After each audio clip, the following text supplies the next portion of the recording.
It's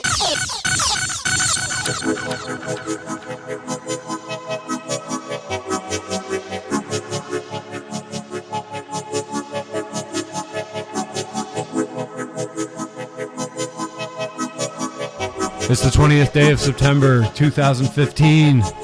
This is the Radical Agnostic, where ideology goes to die. Broadcasting from Tucson, Arizona, in the desert. Home of the Wildcats!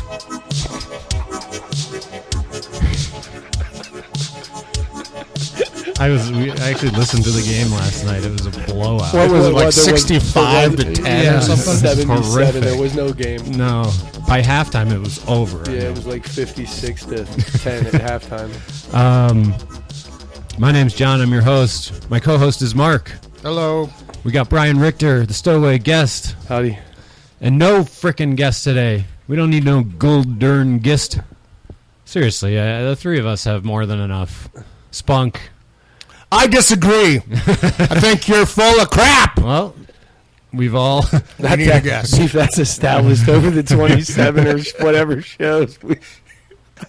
I was thinking about it last night. I was getting kind of misty a little bit because I'm thinking, this show is kind of special. Here we are. We're just a few guys, Tucson guys. We're living in poverty.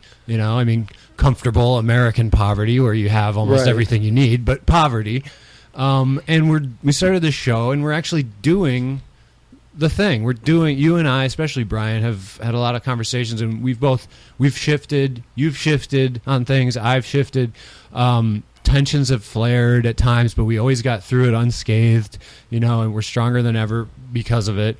Mark, doesn't have any beliefs to shift, so he's all good. I'm just glad he's here to shit on mine and yours. Yeah, it's fucking a great he relationship. He might actually be the pure radical agnostic. You know what I mean? It's shaken out that way. Yeah, because even things I've shifted on, I haven't necessarily changed my stance. I just see them differently. Yes. Some of them I have changed my stance completely. Others I just see from within a different light. And that's the purpose of it. It's not to say everything you believe is automatically wrong just because you believe something. That's not it. I've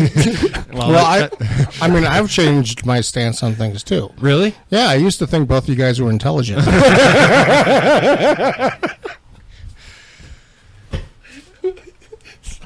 and that's the thing.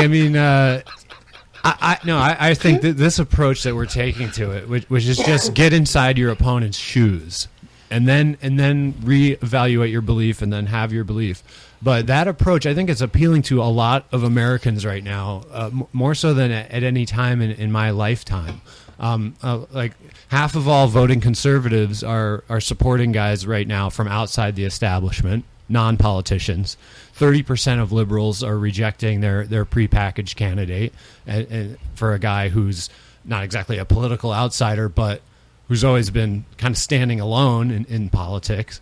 The $1 billion political machines of the two parties are going to start fueling up and getting into action, and those numbers of supporting outsiders are going to go down.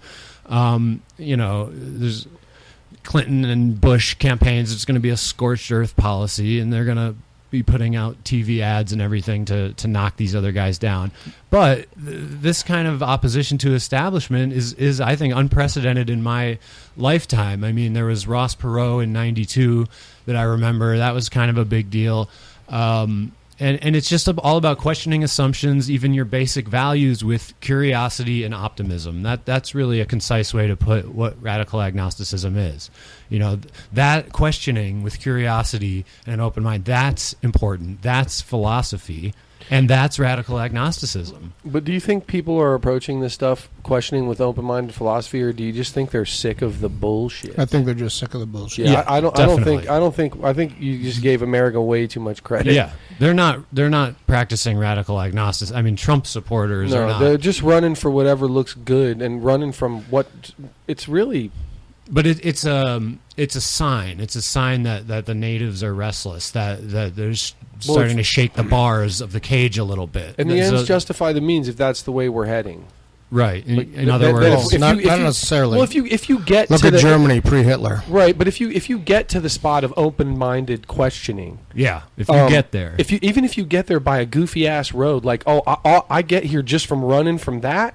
Just from running from the shitty political process that we have, if you end up at open-minded questioning, then it doesn't matter how you got there. Right. If you end up with the Browns party in fucking Nazi Germany, right, or the Trump, then we derail somewhere. But if you end up with then you don't have an open-minded. Yeah. Right. But they take that first step, and then they might then reject. And a big thing about Trump supporters, they're happy that he doesn't give a shit about the media. And the fact that people are aware that the media, even their conservative on the right media, doesn't represent them, that's a good sign. But he does give a shit about the media. No, he does. Well, but I'm saying he got into plays to the media way more than any of the other candidates. No. He played. Yeah, you're right. He plays to publicity and celebrity. But I'm saying that he had a big. But I mean, so he cares about the media. But he had because the media is the only one giving him that celebrity. But the conservative media, Fox News, the biggest news station in the world, they opposed him. They did not want him they still don't. But now they're being more polite. No, they want him. I'm pretty sure. Well, there are a couple people that don't want him. No, I'm saying my dad listens to Fox News, like the channel's on all freaking day long. Right. He watches one show on MSNBC, that's the Morning Joe show or whatever, and the rest of it's all Fox, which is crazy because he used to be a Democrat. But like pretty much everybody else on Fox News is like ecstatic that Trump is the leader, and they always keep like Bill O'Reilly. Like everyone else I can think of is always giving Trump the pass and glad that he's got always like almost gloating that he's the front runner and stuff. You don't think they're treating him differently than they would have treated Bush if Bush was the front runner right now? Because Roger Ailes, who owns Fox News and stuff, is a major Republican establishment supporter. Well, okay. Your question is, are they treating Trump differently than they would treat Bush if he was the front runner? Yeah. I have no idea. Okay. But I know they're treating Trump differently than they're treating Bush because on the, I think it was Bill O'Reilly, they were even talking about Bush, and they basically made a joke at his expense and said, like, was talking about, I guess right after the debate, Bush had a thing in Vegas, and supposedly only 150 people showed up. Wow. That's dog shit. Yeah. I mean, and Vegas is not a big conservative town. But anywhere still, you go. Just think about it. I mean, a major candidate for the Republican Party only gets 150 people. Yeah. And what did Bernie get in Phoenix? In Phoenix, he got... Which is a Republican stronghold. Yeah, it was. I was there. It was record-breaking. It's like Fort Apache, Phoenix. 15,000 people or something. Yeah. Yeah, so I mean, if Fox was really pushing Bush, I don't think they would have reported that. Right, yeah, I agree. Yeah, that doesn't make it look like he's getting over like gangbusters. No. But I'm saying that he's in a distant fourth right now, and so that's why they have to. I mean, their viewers are supporting Trump, so they have to start being. But I've seen a progression where when he first came in, they treated him like a joke. When he first started rising, they treated it like a transient phenomenon, which it will turn out to be.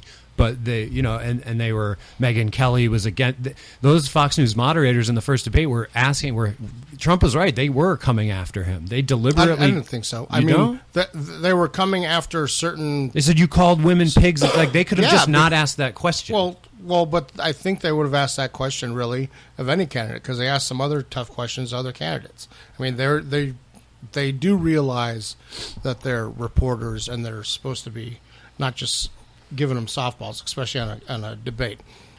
Think about the question. I think the question that think about Megyn when they Kelly questioned asked him, his conservative bona fides, and when they said you're pro-life, you donated to Hillary. Well, they were tearing him down in front of the nation with that question. I'm not disputing. You're saying they were just being good journalists. I think they're asking the questions that need to be asked. Okay, and I think Megyn. I think if Fox had any bone to pick with Trump, it was because of the Megyn Kelly issue, because of how he responded to her, and then how he tweeted about her later. Yeah. Then I think they were like, well, they had to defend their, their employee. But before that, I don't really. I mean, they might have been joking about him somewhat and stuff. I don't really remember. Okay. Well, maybe I'm overstating it. But then after that, I know the next day after the debate, because they had this guy on during the debate that had his own polls that he was doing. He had like 30 people in this room watching the debate, and then he would ask them like, every half hour or whatever, well, what do you think? Who did you used to be for? Who are you for now? Blah, blah, blah. And according to him, Trump went down in the polls during the first? During that debate. Like coming into the first debate, he had 30 or 40% of the people. Then according to this poll, this guy was doing of the people in his audience. Room. Okay. In that room. And then afterwards, it was half. It had been halved. But nationally, that's not what happened. Well, it doubled. But that's what I'm saying is so he was saying this the next day on Fox News, Bill O'Reilly and some other people, because they broadcast it on Fox. Then they were tearing that dude apart and saying, oh, he's crazy. He doesn't know what he's talking about, blah, blah, blah. Okay. And a bunch of other people were saying, Trump won that debate. And I watched that debate. I didn't think Trump won.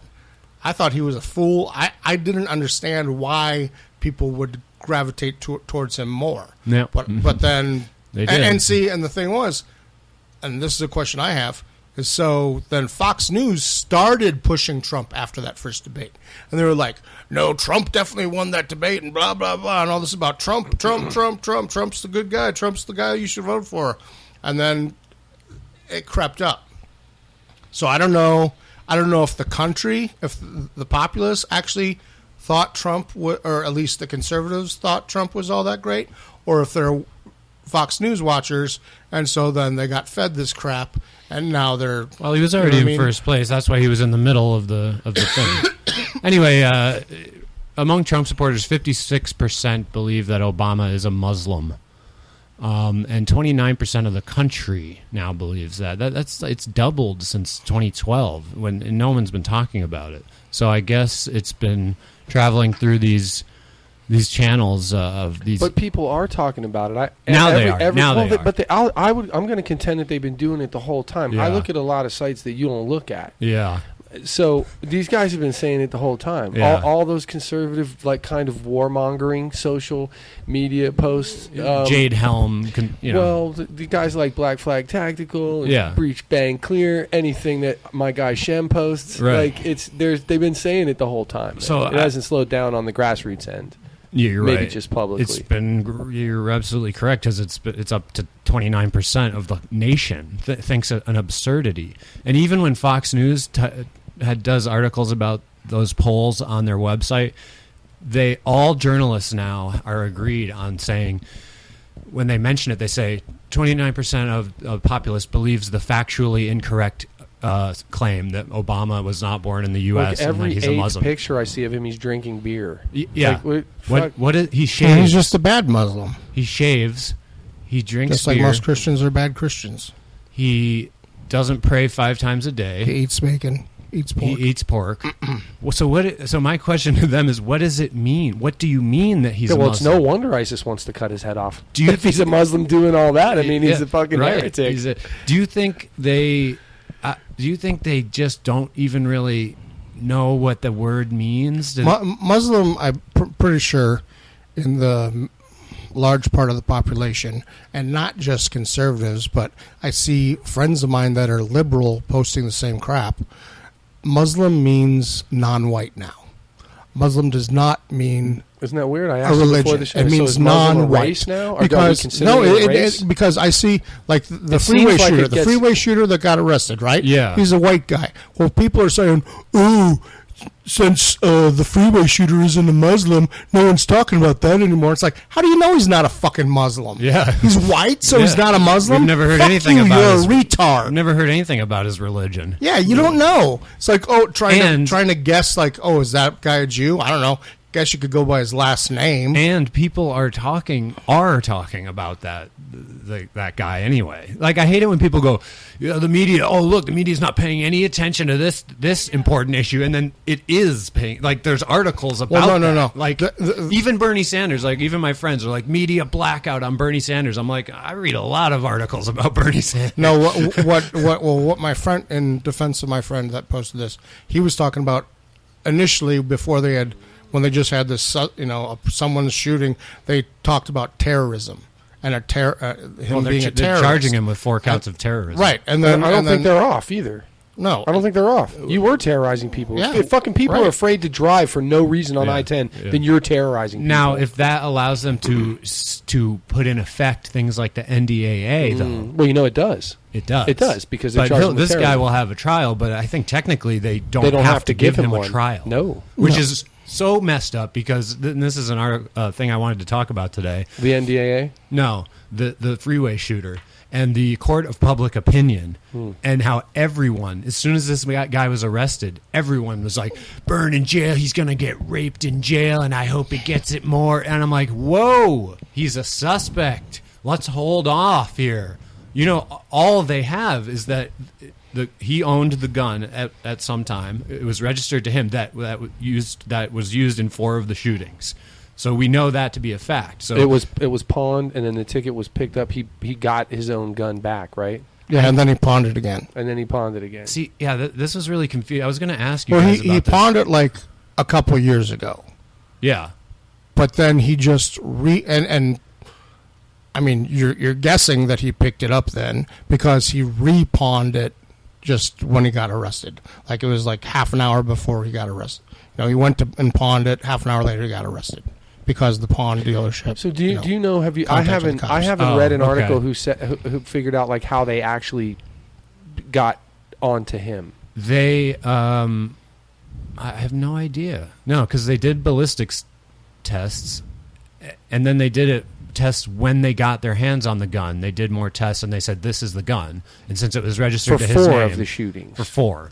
They think a lot of the others are copycats. Some people throwing things out of cars, and no one was hurt. I guess a little girl got some glass, on her face or something. But yeah, I mean, it doesn't. I mean, he easily could have killed someone. Oh yeah. So bullets do that. Yeah. So I mean, but the article I read said the cops have stated last night that the gun was not pawned at the time of the shooting. So I didn't really know what that meant. And I guess that means that it wasn't in a pawn shop at the time of the shooting. So it was in someone's possession, apparently allegedly his. Well, no, they did not. I mean, there's nothing. Wouldn't they have told us if it was found in his possession? I guess what he's saying is they found it pawned, but I think that he's the one who pawned it. So what they're saying is allegedly during this time he was in possession of the gun, then pawned it. Just a couple days. Didn't they get him like right after he pawned it? Yeah, supposedly like half an hour. Yeah, it wasn't long after he. I'm probably sure that cops had the ballistics.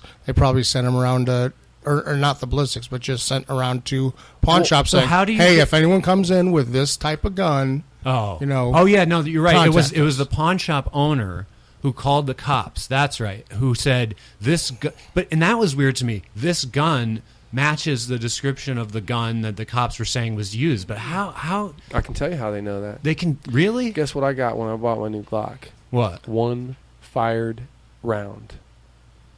I get 1 fired round with it. I have it in the case. They've already checked the ballistics on my Glock. And they can. If I go fucking shoot somebody with that Glock, they already have my ballistic report, so they can match the bullet with one they have in a national database. And even if I've never committed a crime or they're not sure it's me, if they can find somebody to match those ballistics, which I'm sure it's not easy. They probably have a program with an algorithm to do it. Yeah. If they can match that, then they can already have a good idea what gun it came from. That's the actual not just the model. No, the gun. my gun. Yeah. So if I have they find a bullet in there that was fired from my gun. So if they find a bullet in a wall, they can maybe match it up to the fired round that they have in their database from the gun they sold you. That's my guess. Wow. Because I don't know, but why else would they have fired that and given it to me? I never got one of those before. Yeah. In guns I bought it 15 must be a new years thing. ago. Yeah. More gun control then? Well, are you saying this is a bad thing too? Apparently not. They caught a guy with it. Right, okay. I don't mind. Did you ever hear me complain about it before? I'm a reasonable guy when it comes to No, gun but control. But I it's just like- thought that what you just said was what that. But, I mean, it's kinda like- Well, yeah, the stuff that supposedly doesn't exist. But yet we have enough of it to where we can track an individual bullet to an individual gun before we even get the suspect. Doesn't exist. Well, bro, they do. Doesn't though. exist You enough. don't. You No, don't. no, It doesn't exist enough. Like these safeguards aren't in place. There are Right, a there lot. are a lot of people who say all it's I'm not saying enough, is there are a yes. lot of things in place up to this. Like there's already a Right. ballistics report on any brand new handgun. That's pretty fucking intense. Yeah, that's That's like fingerprinting your kid when he comes out of the womb. Yeah. It's pretty intense, man. That's a good system of control to find a guy who did a shitty thing. okay. Yeah, we agree. Yeah. I'm not sure what. Yeah. Okay. I'm just pointing out that You seem to be there's getting a mad lot of about it. there's a lot of safeguards in place. Oh, I've been looking at a lot of bullshit all week from people that I respect. That I'm just really sad to see them keep saying stupid shit that they don't have any fucking facts to back up. Like intelligent people that just keep doing what Beef talks about all the time and posting stupid fucking inflammatory memes, no facts to back them up, all based on emotion, all based on, and half the statistics Do you that these think any guys use. Second Amendment guys do that? Brian? Oh yeah, sure. Sure. No, all day long? everyone does Well, I don't that. know about all fucking day long because I just did a lot of research on the stats, and the stats don't support the anti-gun people as much as they do the gun people, from what I can see. Yeah, and that's a big. I mean, I took a that's pretty fine. fucking objective look, man. National Institute for Justice, government organizations, CDC, World Health. It's weird that people are like, there's a gun violence epidemic, yet there's more guns in the hands of Americans than there have ever been, and there's less gun deaths than there were even in the 60s. And that's real. Are you trying to say, though, because I do know what your thesis is, and I agree with it aside from this, but are you trying to say also that the increase in guns has led to a decrease in gun violence in a cause-effect relationship? Well, I haven't done enough research to give you all those numbers. That's like, as far as I know, that kind of math would get into fucking physics as far as I'm concerned, and I can't do it. What I will say is that I have read plenty of studies about violent crime, particularly against women, going down drastically in states or cities where they institute concealed carry laws and allow citizens to be more armed. Those statistics are pretty consistent as far as I've seen, where violent crime does drop. So that would seem to be like I could say, yeah, they do prevent crime, because in cities where that happens, crime drops. Yeah. Violent crime drops. Well, Robberies drop. Yeah. Because you'd never know. That If seems three guys plausible. walk up on you in a place where there's no way you're allowed to have a gun. Three guys walk up on you in Paula, bro, you're done. Give up your money, walk away, hope they're nice guys. I don't care if you have a knife or a club or whatever. You can't defend yourself against three dudes who are intent on fucking you up unless you get lucky. But you can if you're armed. Yeah, I mean, if they have, And that's if why three violent of them crime- are armed yeah. too, then maybe not. But yeah, no, it ups your protection. Yeah, and So that seems it plausible. does drop. No, yeah, but that's a different issue. My question was about the amount of guns leading to less gun violence. What you're saying is concealed No, carry I- laws, I which think- is plausible because I think you it's have a- to go through a big process. You're obviously a responsible person if you can complete a concealed carry course. Well, You're they're not gonna- that bad anymore. I think some of them you can do online. You just have to pass the fingerprint check. You have to pass a background check through the FBI, Yeah. which is the same background check you have to pass to work with kids Yeah. or to work with vulnerable populations. So if you have a fingerprint card, it goes much faster. But here's the thing, man. Like, I wanted to get into the conclusion you came to that I agree with, but Spawned by this show and you're like some of the ideas you have about why things happen. I just want to give you credit in advance. thank you. But I don't think just the number is causing it to go down, because crime in general, the statistics I came up with have gone down, Right. and so have accidents. Handgun accidents are, from what they were in 1993. It's like a third. It was like 1,000,005 handgun accidents in 1993, and in 2011, which was the last year I could get statistics for that were correlated, it was only like almost 500,000. So they're in a third from what they were in 93, and that's certainly not because there's more of them, because Right. if there's more of them, there's more chance of accidents, accidents. And right. I know this because every time I get a new knife, I fucking cut myself with it. yeah, So it's just probability. yeah, but there's and the stat that I found that surprised me the most was there's 90 guns per 100 people in America Yeah. right now. Yeah. The most it's ever been. But that doesn't mean that there's 90 guns in people's possession. just means that there's No, 90 there's guns. 90 privately owned guns per 100 Oh, that's citizens. what it means, 90 Yeah, privately but owned? then I think about Because there's tons of guns that are made and are sitting in a warehouse right. somewhere. No, these But are how this is many- possessed Yeah. per 100 But citizens. and how there's many 90 guys do we guns. know who own 100 guns? Well, how many I guns don't does know. Stuckey probably have, dude? Kevin Own Ketchum. 100. Kevin He owns Ketchum 100 probably guns? He probably Well, had close to dozens, 100 at one I'm time. saying, people with a lot. So He- it throws the. It's yeah. not Oh, wait, one now per- it's dozens? He probably had dozens. Get outta here. You're right. I don't know. I'm not very good at math. I just want to make sure I know what the hell we're talking about. Well, if you A got lot. My whole point is that single individuals Have own a lot of large guns. amounts because I'm telling you, like probably Because how many guns do you have, Mark? 3. Okay. How many you got?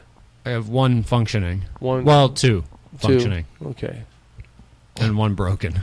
I got like Aw. 5 or 6, including an old single shot bolt action 22. Right, and my first rifle. and my that's dad ever why got me. there probably half the country or more does not own a firearm, has never fired a firearm. This is what I'm trying to get to you because you came to a very intelligent conclusion. You did a lot of research and stuff. Well, I was up against stupidity, so my only weapon was fucking intelligence. Right, That's all I had. but I don't think you've moved. Sometimes you can just do more stupidity And- that sometimes works. Just fucking fire with fire. And what Yeah. you're saying there kind of Spurt. illustrates my point, which is that you still haven't you haven't acknowledged or recognized any reason in the opposing side. You basically say they're well, all no. stupid, If they're gonna put a reasonable argument up, I'll acknowledge it. but you've When- never seen one. Well, no, because it's always like the one my friend posted. Okay, you got we care who gets a marriage license, but anybody can get an assault rifle. Absolute fucking horseshit. No, That's horseshit. Yeah, no, it's not the an- other that's one. not an If you want to argument. be a conservative today, you have to understand what the rush of power you feel when you hold a gun. I gotta confess, I don't feel a rush of power when I hold a gun.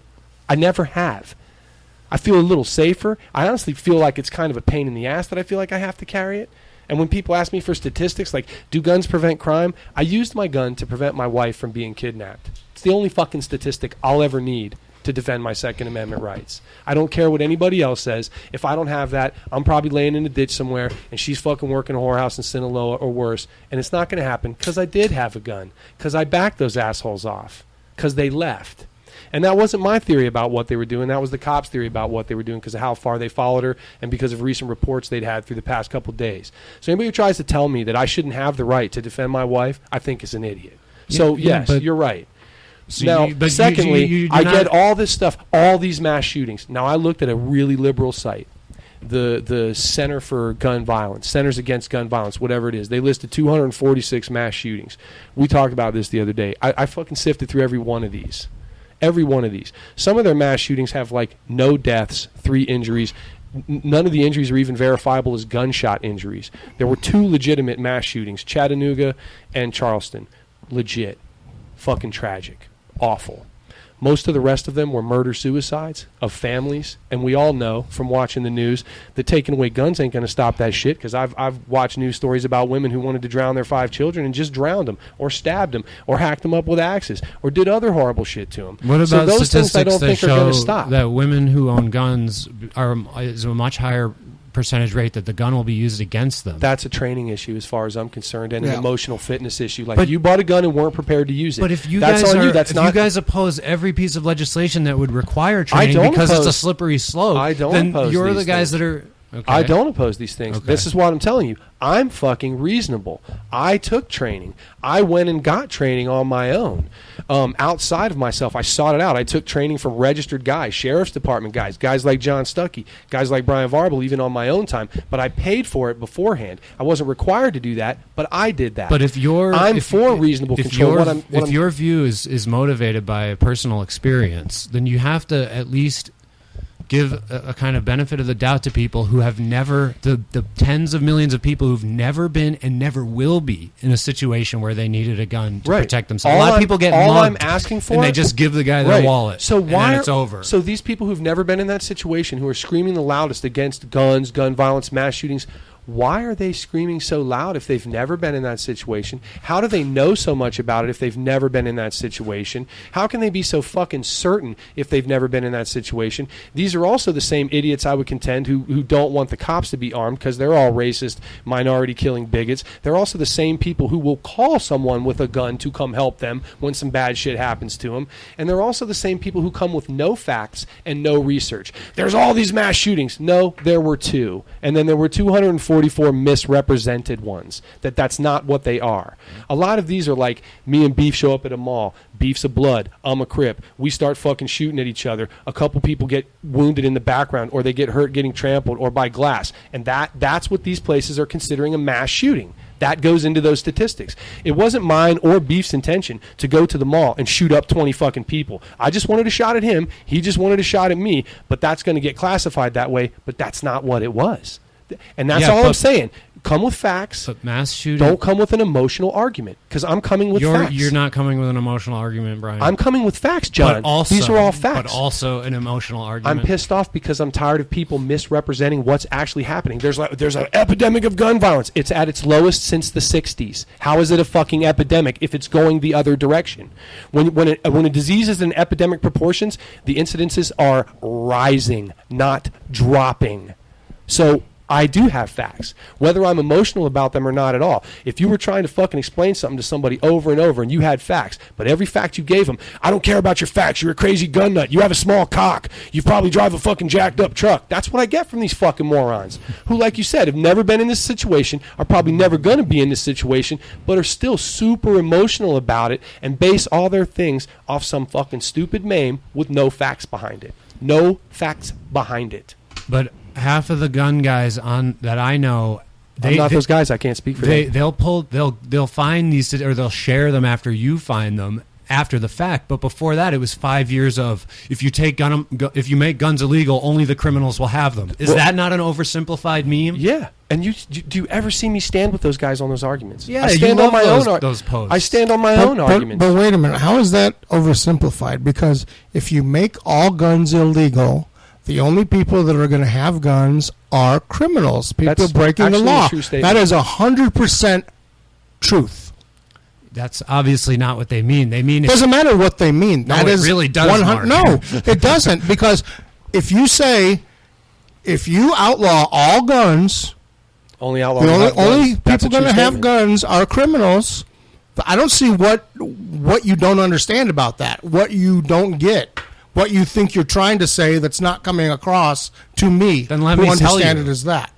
It obviously means that if you make guns illegal, the only people will have them. And there's other memes that illustrate this explicitly, that only shooters and killers and robbers will have guns. I don't see that. I see criminals.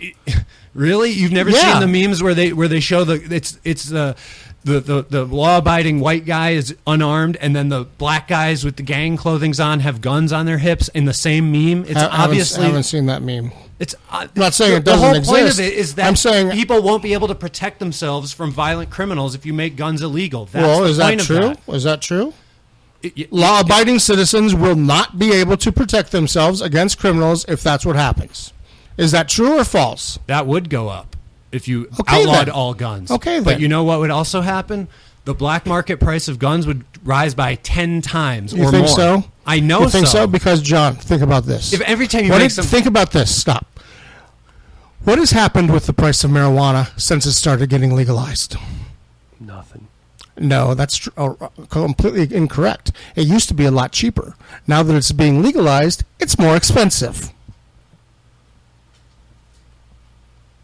So every country that doesn't have the right to bear arms, an AR-15 in Australia costs $50,000, Mark. It's different than drugs because how much drugs would it can cost be if it was grown legal? in a pot. Drugs can be grown. That doesn't make any sense. Yes, it does. Then why? Because why did drugs become more expensive when you legalized it? Because then people had to go to the. People didn't want to risk breaking the law by growing their own or buying it illicitly, so they go to those stores instead of buying it from their dealers, and it's taxed. So now I'll bring up these other stats. that we talked about from England, violent crime didn't go down until they flooded the streets with cops. It wasn't taking guns off that did it. It just made people more vulnerable to attacks. And I've watched tons of videos in Britain with guys getting shook down, couples walking home, getting shook down by 3 or 4 dudes with knives. No way to defend themselves. All that shit went up. All that shit's still rampant in England. And it hasn't worked. And now we talked about why it hasn't worked. Because I looked at a lot of this. And I looked at sites that my conservative friends sent me that would seem to support everything I'm saying. I'll just stick this in because you saw in Australia that it did work. It did work. Or it correlated with a reduction so I'm like, in okay, violence. Why did this big sweeping gun ban work in Australia? But yet it really hasn't curbed violent crime, assaults, any of that shit in Britain. Until they put massive cops all over the streets. And that would bring it down anyway because then your opportunities for random crime don't exist what's as happened much. Here. Right. Okay. So I start looking at that. And I'm like, well, I can't really... Why does this happen? And then I'm looking at the statistics worldwide for guns per 100 people and gun deaths. So per 100,000 people in America, there's 3.5 gun deaths. That's wicked low for the world. All the countries that have less than us are super developed third world or first world nations. All the ones that have low gun ownership and really high deaths, third world shitholes, man. Just a mess. Right. Massive poverty, political strife, no stability. Honduras leads the world, by the way, with almost 100 gun deaths per 100,000 people. It's ridiculous. And someplace like Moldova is another one that's really high. Mm-hmm. And I noticed a weird correlation between all those is that socioeconomic situation. So I type into Google Australian adult median wealth, and I find out that they're number 1 in the world for adult median wealth, which means there's more income equality and more overall personal needs being met in Australia than there are in all these other countries. So I'm like, well, there it is. John's fucking right. People aren't right about the gun argument and why it does and doesn't work. I know why it doesn't why it's working there, because their socioeconomic system is their socioeconomic situation is better. Improving they want over for time life. since the 90s. They're not desperate, and it's been on a steady upswing that whole time. Right. You were right about that. It has been on a steady upswing, a steady climb. Living conditions are better for your average person. They're not as desperate. They're not jealous. They're not wanting for things. They're not hungry. They're not wondering where all their bills are coming from. So they have less desperate acts. Prone to radicalization, in other words. All these places you talked about, like we've talked about on this show, why is alcoholism, drug abuse, domestic violence, why is it so high on the reservations? They're like that rat in the cage, man. They don't have anywhere to go. They don't have any release. They don't have any hope. Why is it so easy to generate all this hate for us in these poor, impoverished Muslim countries? Now, what do you say to the conservative who says that they have every legal opportunity that you and I, they can go get a job and go to school? They're full of shit. We all know that. There's not. You tell me there's opportunity in Flint, Michigan? Where can that fucking guy go to work? Where can he go to work? Where can he get a job that supports his family? I'm trying to find one in Tucson right now. There's not a lot of work here. Arizona's had the weakest recovery of any state in the nation. Where's all this opportunity? Because I don't fucking see it. Okay, it's not out there. But if gun violence has been going down in the U.S. and income inequality has been getting worse, what about that?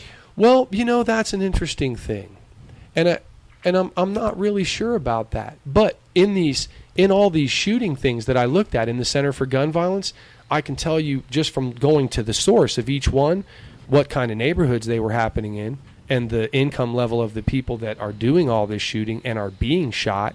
It's a lot of the black neighborhoods, a lot of the urban slum areas, all the rural white trailer parks, and the impoverished small town areas. These are all the places where these things are happening. It's not affluent people that are fucking capping each other. This shit doesn't happen in the foothills. It happens on the south side. Right. It happens in my neighborhood. They're not up there shooting it up. Those are that's the conservative fear that comes through. Like, we have to barricade ourselves in our foothills houses and protect ourselves from you and me, bro. That's who they're scared of. Us uprising and coming to their houses and taking their things. That's an irrational fear that they have.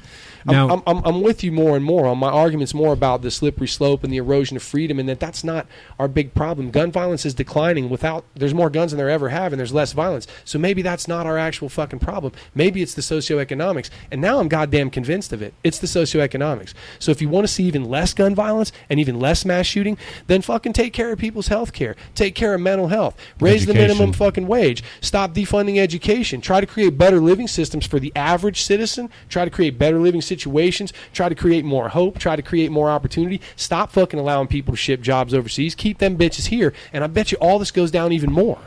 Same with abortions. Same with most problems that people bitch about. If you would fix stuff like that, then those other problems would go away. That's what this show taught me more than anything else. No, I appreciate the conclusion that you drew, and I think you're probably right. And I'm shifting towards that and less. That's the only thing I can think of why it worked in Australia and it's not working in Great Britain, really to the extent that it should have. Right. And I don't think it'll work here for the same reason, because we have shitty socioeconomic situations. It would work even less because of the size of the nation and the number of guns, and therefore the logistical difficulty of implementing any kind of restrictions. Plus current lack of trust in the government. Yeah. And I'd like to point something else out too. In all those quote unquote mass shootings, not once, not one motherfucking time was a quote-unquote assault rifle this year used. Or the last year. Yeah. Very few of them, if you go back through history, very, very few of them were assault rifles used in shootings overall. Just take gun violence overall, less than 1%. But, less than 1%. You can still be right and not change your mind about anything you've said, but also concede that in certain cases of these very rare cases of maniacs who want to kill as many people, it's a better gun. I mean, obviously, those are better. They're better technologies, so it's easier to use them to kill people. But Indeed. I agree with you. So that's an example. Bomb still works faster. What? Bombs still work faster. Right. For people who want to create mass destruction, just ask the Muslims. They don't show up with AK-47s. They show up with bombs. Well, when they're doing... Well, they show up with AK-47s, too. Yeah. They kind of run the gamut. Well, they're doing, like infantry stuff, and then they're doing suicide. I mean, there's different aspects of what they do. I compare the suicide bombers to the mass shooters because it's the same kind of fucking usually cowardice. They want to die, the same too. kind of action, or they kill themselves. Most of those guys kill themselves or try to get the cops to shoot them. Most of the suicide bombers kill themselves? No, the mass shooters. But the mass shooters here are the same guys who would be doing the suicide bombings in Yemen or Iraq or wherever. They're the same dudes. Well, some of them are so antisocial. I don't know if they would get along with the radical group necessarily because they're so lone weird. Gunman type. Yeah. They probably tried to join ISIS, and ISIS was like, yeah. Well, there have been those guys. There's like that American that joined ISIS, and they fucking hated him. They ended up killing him. I think you made a very valid point there, and I've never supported anything except for increased background checks, closing the gun show loophole. Well, now, see, and that's what I told my friend. I said, please stop posting this bullshit that's not based in facts. Like, if you want to talk about legitimate, what you described as reasonable gun control, like closing the gun show loophole, things like that, I'm all in, and I think you'll find me very reasonable. Right. But when you're just talking about bullshit, we have to put a stop to these mass shootings. There were 2. In a country of fucking almost 400 million, and in the end, there were 13 people killed in those 2 mass shootings. That's not a fucking lot. That sounds horrible if you're the families or the friends of one of those 13 people, right. But out of 400 million people, 13 getting killed in 2015 in mass shootings, that's not a big number, man. No, but it's homicides, not the epidemic that it's being portrayed to be. No, but rational people are talking about homicides. Right. They're not talking about mass Still shootings. at their lowest in fucking 50 years. Yeah, but they're still high though. I mean, Well, no, but I mean, how many homicides were there? I don't know the statistics, so I can't say. But do either of you know? No. Okay. The last stats I saw for a whole year were about 6,000 gun homicides in 2011, and it's been holding around there, from what I can tell.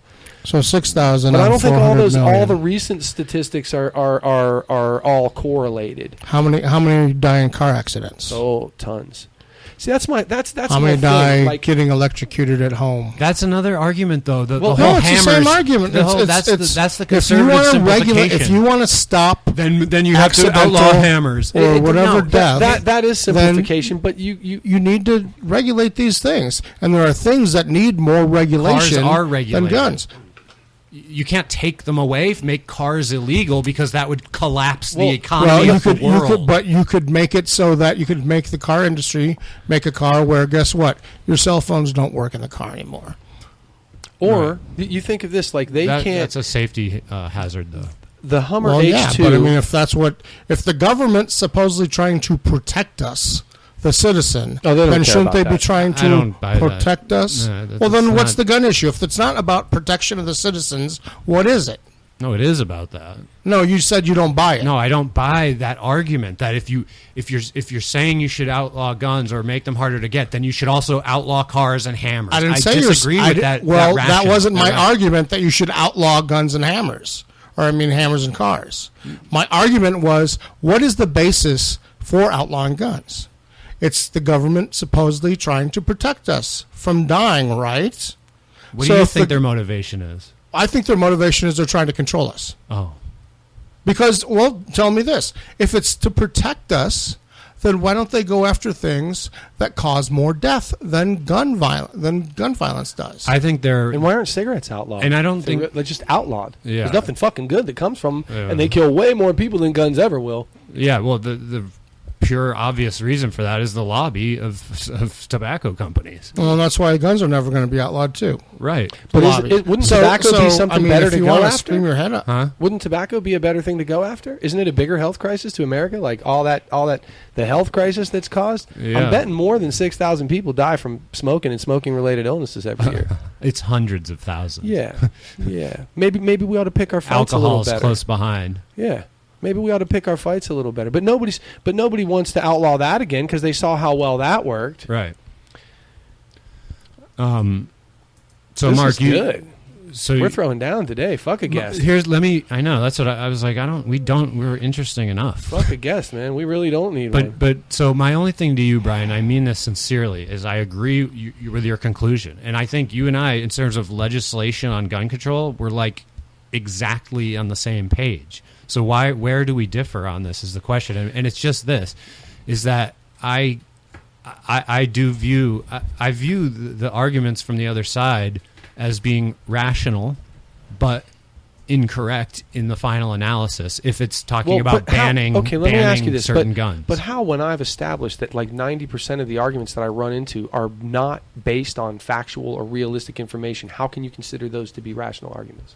Rational arguments aren't always correct. They don't always yield a correct conclusion. No, but a rational argument isn't based on illogical thought And or an illogical belief, a lot of right? it is like which Brian is just pointing out that most of these rational, according to you, arguments from the anti-gun people are not based on any actual truth or factual things. everyone I hit with statistics. So, Every one of these people who's isn't cussing that me out. unrational? No, they are. Irrational? They were the Australia. Brian has fielded an alternative explanation for the Australia example because he acknowledges that those statistics back up the other case if they're viewed do. simplistically. So we're talking that's- about people in America that are arguing that guns should be outlawed. Right. Right? What is their information? What is the assumption that they've come to based on? What Guns are are the dangerous. facts People are bad. I guarantee and the you, truth? almost none of those people Is have it done the based research on I have. Australia? Well, it worked in Australia. Yeah. That's what it's based on. Yeah. Everyone Partly, who's that's one of their arguments. anti-gun. That is one of their arguments. Well, but then, as Brian pointed out, you have all these other factors that influenced it. That's right. Well, I Right? never- He's but fielding an here's the thing. alternative explanation. So I That never doesn't- looked That doesn't at mean that. the people who made that correlation between Australia's statistics are idiots. Or Did I say idiots? No, I said it he didn't wasn't say idiots. rational. it's not rational to look at that example and use it as, It's rational as ammo to for look your at, argument. It's rational to look at that argument, Okay. and it's rational to use it. It's just as irrational one- to come to a as conclusion one- that you don't agree with. No, it's rational to come to any conclusion that you want to. But if it's not based on actual fact and real truth, then it's irrational. I'm sorry. Whatever your Well, see, now opinion or belief is. there's the phrase that I think makes real truth, because I think real truth is, and this sounds weird talking about truth, but somehow it's a little bit subjective. Because I think I found a real truth inside that argument. I really think I did. You would but admit fuck that did I have to look for it. You would admit, though, that you require additional, to say that you've proven that it's socioeconomic status, you require additional research. I mean, there's two correlations at play. Okay, you outlaw guns in Australia, and the first correlation is gun violence goes down dramatically, and suicides especially with guns. The second correlation is socioeconomic status went up during that time period. And so that's correlated with the drop in gun drastically. violence. So those are two correlations. To number one in the world. Those are two correlations. Same with the Britain thing. You ban the guns and nothing really happens. Well, you no, it add did happen. cops Like to the gun street, violence went down, but violence overall didn't violence go down. didn't go down. Violence against women, robberies, fucking random rapes, beatdowns, things like that went up. So if you guys are buying, and Mark, I think you're 100% with Bryan on this. I haven't heard any disagreements. So my question is, do you then agree that flooding the streets with police is the right way to address crime? Because that's what they did in Britain. Well, sure. Yeah, flood the streets with police. But guess what? It'll be like Britain. You don't have any fucking guns. Okay, so you're saying we don't need to do that with the police because we do have guns. Well, no, it's just saying the police won't have any guns. I'm saying either. I don't have a problem with flooding the streets with police if they aren't armed. If they're armed, then motherfuck flooding the streets with police. Yeah, that makes sense. Yeah, because those cops aren't usually armed. My contention there is that you're still depending on someone else to react and keep you safe. Right. You can't keep yourself safe. Even with those cops all over the place, no. I can't take care of my wife.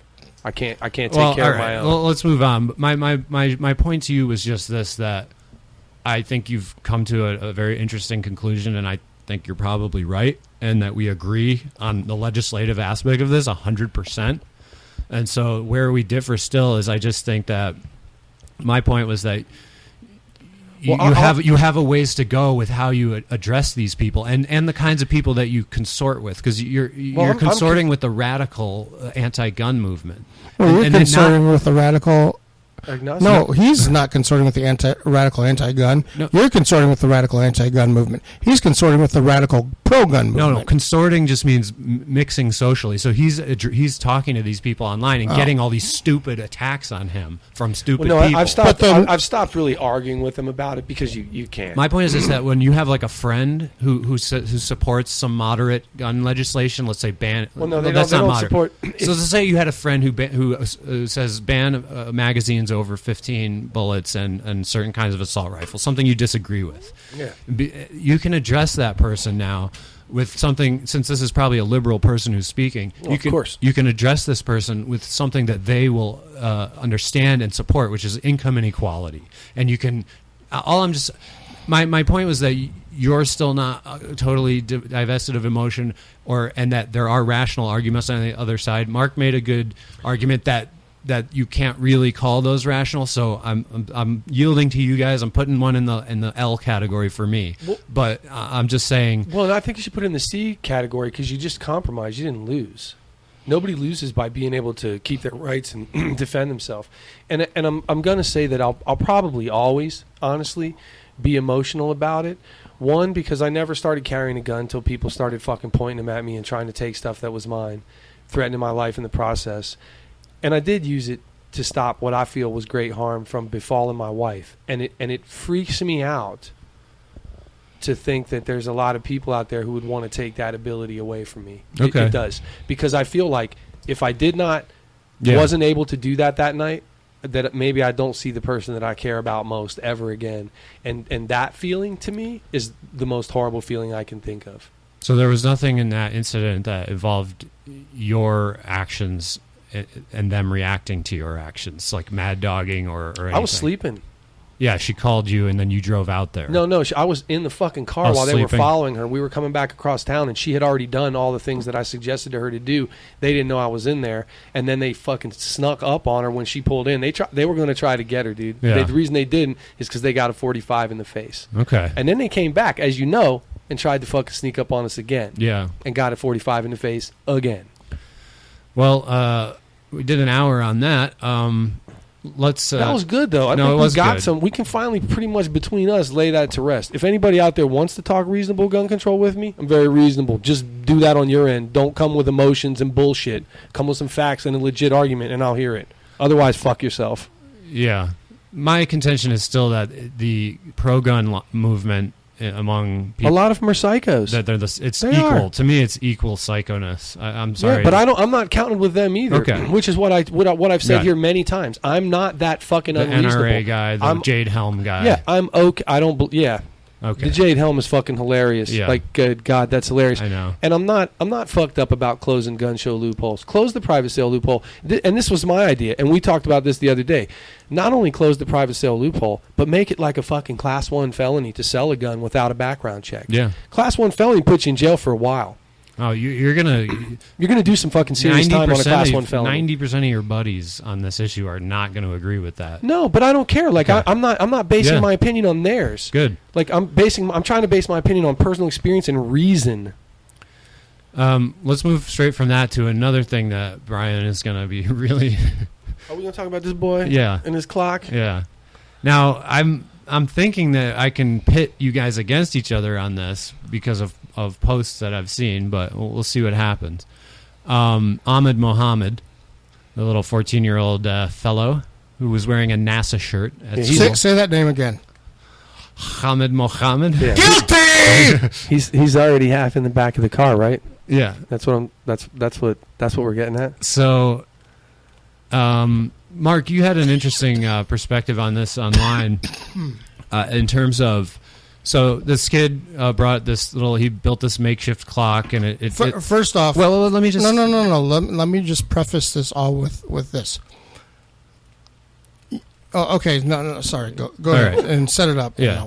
So the kid brought this little clock to school. It looks kind of like a bomb if you're thinking about that, and for sure. So there's that. So he brings it in and takes it through the first few classes of the day, and no one says anything, and he shows all his teachers, and they're impressed and everything. And then he gets into the, like, sixth period or whatever, and the teacher asks him to put it away because of fears that it might freak out the other students and just make people nervous. And I'm not sure what happened. I don't know if he was unresponsive and didn't put it away, is what I heard from Mark Cuban on Bill Maher's show. Then they called the cops. Cops grabbed him and put him in the car and arrested him, put handcuffs on him, and then later apologized because it wasn't a bomb. So we have, of course, and as soon as this news story comes out, I'm sure all of us were like, oh, just look at your watch and wait for both sides to start picking this up and getting angry about it. And sure enough, that's what's happening. Now, the kid has been offered all these scholarships. He's going to MIT now, or it's like tomorrow. So he's going to a different high school. He's going to the White House, stuff like that. So we'll start with Mark. Mark, you had an interesting perspective on this concerning the whole idea that they, it was a safety issue. They thought it might be a bomb, but your perspective shows that to be questionable. Okay, so first off, I want to say that I think it's ridiculous what happened to the kid, but the fault doesn't lie with conservatives and their fight on Islam or with Muslims. The fault lies with anyone who thinks it is a good idea and we should have these rules implemented in our schools across the country of expelling or arresting children that bring a cap gun to school, bring a squirt gun to school, have an X-Acto knife in their locker, anything like that. I just read a story about a Native American kid getting sent home from school because his hair was too long. That's fucked up. I heard about some kid that had a mohawk or something, Sent and home. then was it the same story? No, this kid had long hair, and they were trying to say this is part of our belief system. Men wear their hair long in our culture, and they're like, no, he needs to cut his hair before he can come back to school. Was it a dress code at that school? Must have been. I didn't get deep into it. Yeah. More to follow. It was kind of like the preliminary article. They said they're going to Yeah. talk to the school board. School board couldn't be reached for comment. That's kind of a tough issue if it was a dress code, say, giving someone special treatment. But anyway, go ahead, Mark. But anyway, But so it's still ridiculous. So that's Yeah. because okay. The reason I say that is because wasn't actually arrested. The chief of police in Irving, Texas, came out and said that the reason he was arrested was because of school policy, because he brought something to school that could have caused a ruckus, that could have been seen as something that might possibly be something else and would cause a disturbance on campus. In other words, that's why he wasn't arrested. Was arrested. He wasn't arrested not because he had a bomb. Because of course he didn't, and not necessarily because they thought he had a bomb either, right? Because none of their actions showed no, it wasn't that because anyone they he had a bomb. No, the police got there. They determined it was not a bomb, but because of school policy. That's what I'm telling you, school policy, they had to arrest this kid. So all you liberals out there that are screaming and yelling about how offensive and terrible and anti-Muslim and blah, blah, blah. It's actually on you. It's on you.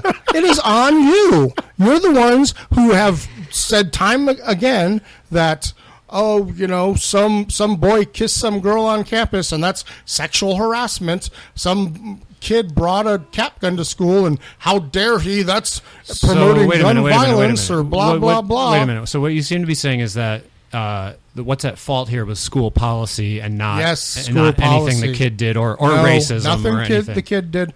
Nope. Yeah, I mean, well, let me just say this. But my question... I do not know the teacher who called it in or the principal of the school. Or what their beliefs are. Maybe they are racist. Yeah. Maybe they are an anti-Muslim. I do not know. I don't know them. But I do know that the reason the cops arrested him and anything that happened after that was because of school policy. But Mark, you're trying to state also then that school policies regarding guns and stuff is a liberal agenda?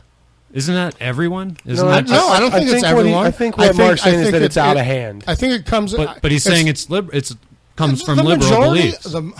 John, the majority... The kissing of the girl, definitely, but the majority of anti-gun people, what are they? Liberals. Okay. Even and I'm not saying this is rational, but isn't there a big argument that conservatives make about if only teachers were armed on campus, or if only students were able to bring guns to campus, they'd be more protected? Well, they have made those arguments. No conservatives have made that argument. They have made. Are you telling me that? No real person who's not insane has made the argument that children should bring guns to school, Mark. Are you telling me that teachers armed? Few have said that. I think, yes. but I'm sorry, but I think you're wrong. Right, not elementary school kids, but college campuses. You're 100% wrong. They have proposed legislation to be able to carry weapons on. We were talking about middle school about the Muslim kid with the bomb. Now I'm telling you, you're saying it's liberals, not conservatives. I don't think it's conservatives. I think it's everyone. John, it's school policy across the board, elementary school all the way to college. It's not broken up in like, oh well, yeah, you can do this on this campus, but you can't do. Same with the sexual harassment. Do you really think that kindergarten through third grade there's actual sexual harassment happening? Do you think any little boy is potentially date raping a girl? No. But because it happens later on in life, you want to teach the kids at a young age what is right, what is wrong. And so you start it at a young age. You know what? I can't honestly imagine, like, as touchy as I was of a kid, how many times I would have got in trouble. Yeah, me too. As going through elementary school with the stuff these kids have. And I was there during the first wave of PC. You know, that was when I was growing up, when it was the strongest, and then it went down for like the 2000 to 2010, and now it's back, you know, with a vengeance. But I remember, you know, it. But anyway, all right, fine, Mark. So you're saying that it's the liberal influence is responsible for safety guidelines in schools concerning toy guns and fake bombs. I don't agree that that's true. I think it's every parent is worried about their kids getting hurt in school, so they institute overprotective. I think every parent is worried about their kid. Yeah. I don't think every parent wants to institute these sort of policies in every single school. Sure. And think that these sort of policies are going to protect their kids. But you're blaming it on mostly on liberalism. John, if you think that these sort of policies aren't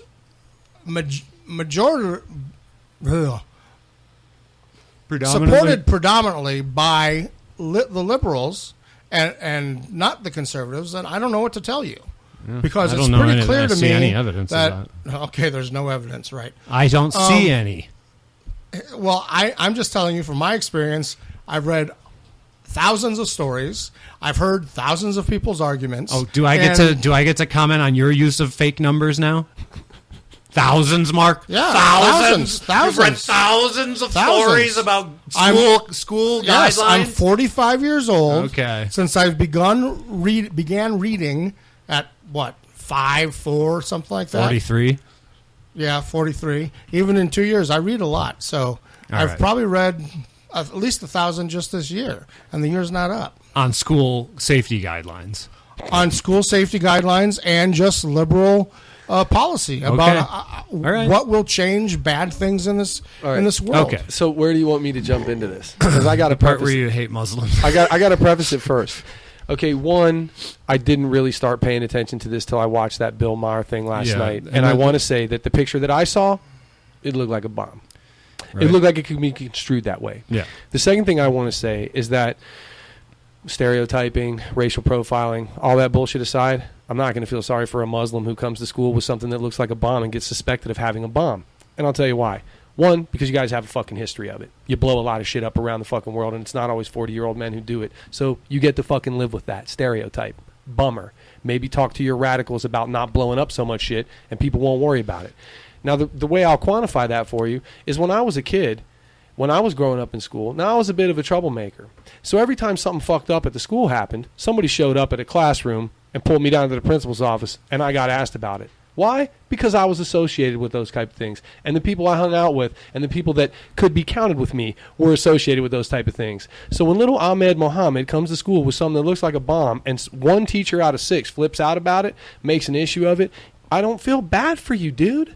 If I would have come to school with something like that, I'm pretty sure, like I told you, the least that would have happened to me, I would have got suspended, especially if I was evasive when the teacher actually questioned me about it. So you didn't feel bad about yourself, or not feel bad, but you didn't feel bad about the situation when that happened to you? Well, and if anyone would feel bad for you going through that, you think they're an idiot and disagree with No, I'm just saying. All right, that's my only argument about that. I'm not going to feel sorry for somebody who practices the Muslim faith, brings a fucking electronic clock. I don't think that kid practices the Muslim faith, just like I don't think any kid that age practices any religion. Okay, let's put semantics aside. He was identified as being discriminated against because he was a Muslim. Right. That's what it said, Mark. Yeah. Because he was a fucking Muslim. So I'm just answering just answering John's question. Yeah. So what I'm saying is that I'm kind of with Bill Maher. I'm not going to feel bad for a Muslim who shows up with something Bill Maher that did feel bad for the kid. I feel bad for the kid, but I don't feel bad that you were under suspicion for having something that looks like a fucking bomb at your school. All right. So this is the conservative approach to a lot of these things, and I think you're forced into an illogical argument here,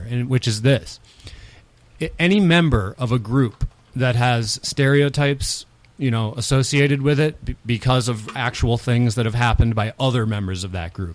Any member of that group is responsible for de-radicalizing the more radical members of his faith or his race, and B, that there's no injustice involved when a completely innocent member of that group... Didn't say either of those things. What I said is that I don't feel sorry for you because of history has dictated that this shit does happen, and you're part of the population that's the big player in blowing shit up around the world. But you did say if you don't like that stereotype, Ahmed Mohammed, why don't you talk to those radicalized guys, Muslim guys? And that's what Bill Maher always says. Where are all these moderate Muslims? Why aren't they... Is it the responsibility of completely law-abiding people to de-radicalize the radical element of why their every group? time I bring up my logical gun control argument do you lump me in with the fucking psychos? Why do you do that? Isn't that the same fucking thing? Why are you like, but these guys, Brian, these crazy gun nuts? Isn't that a similar thing to saying, well, the other Muslims do it, Brian? The other guys who have guns say this stuff, so aren't you lumped in with them? Don't you have to kind of? Didn't we just do this fucking dance? No. Don't you have to? No, I didn't say you had to tell those guys anything. You always kind of put me in that group, though. Brian, when you share those memes and agree with them... I haven't put a meme up in a while. I know, but you have. So, and I don't... First of all, I don't 100% associate you with those groups because I know you're... No, but you know me. I don't know this kid. I'm just saying that I don't feel sorry for you. And if I did do that to you, I would be incorrect to do so. Well, let me just say, again, I don't feel sorry for a kid who comes to school with a questionable thing that doesn't answer questions about it and gets himself in the spotlight, because this shit happened to me all the time. I turned out okay. But weren't you a troublemaker, though, at previous times? No, and then can we say that this is not troublemaking? You don't think this kid knew? He's smart enough to know how to do all the shit, but he doesn't know that this could create a fucking stir? I don't know. First off, I think it all depends So on we're giving him credit for being a fucking He was 14-year-old genius, but he ain't smart enough to have fucking common sense I think to it figure out. depends on what story you read and what information you were See, given. I haven't read a bunch of them, but all I that's saw what was a I'm thing trying that to looked tell like a you. bomb. That's what He I'm was trying to tell showing you it this off thing. to each of his teachers. He was asked proud his of it. teacher. He made this at home. He asked one of his teachers if he could bring it to school and show it. He asked him. Okay, before you yell at me, remember that I said I just fucking looked at this last night. I'm sorry. All I saw was a 5-minute Bill Maher section. I'm sorry about yelling. I was just yelling because I've been trying to make this point for a while and I haven't been able to. So this kid asked one of his teachers if he could bring this to school. He's in one of the science fairs, and he's using this for a science fair project. He wanted to bring it to school and show it off because he was proud of it. The teacher said, yeah, bring it on in. So he brought it in, and like John was saying, like he showed it to a bunch of his teachers. Then he carried it around with him, showed it in a bunch of his classes. Then one of his teachers took issue with it. Now, I don't know if that teacher... he probably hadn't asked that teacher's permission maybe or whatever, but it wasn't like he just one day, like just off the top of his head said, I'm going to bring this in. And you see how insidious these stereotypes are, because it's so easy for us to kind of bleed into this assumption that he knew it and was doing it on. You see that now he has fault. Now the kid we all know is innocent of bringing a bomb to school. Now we have this I don't know assumption. anything because I watched a 5-minute Bill Maher we know tape. he's innocent of bringing a bomb to school. Yeah, sure, because nobody got blown up. Because he didn't bring a bomb to school. Right. Well, but Muslims in general throughout the world blow up a lot of shit. But that's the thing too, is no one, even if the teacher that saw it and had a question about it maybe being a bomb for whatever reason, even they and the principal of the school eventually came to the decision before the cops came that it was not a bomb, because they did not evacuate the school. Right. They left the kid in the principal's office in possession of the bomb. When the cops showed up, they all stood around and took pictures of it. Yeah. And then they put the kid in the cop car because with of school the bomb. policy. Right. So, okay, because of school policy. Right. So I can still see how it happened. No, I can completely we can all see how it happened. I'm just saying, and I agree. I don't agree with.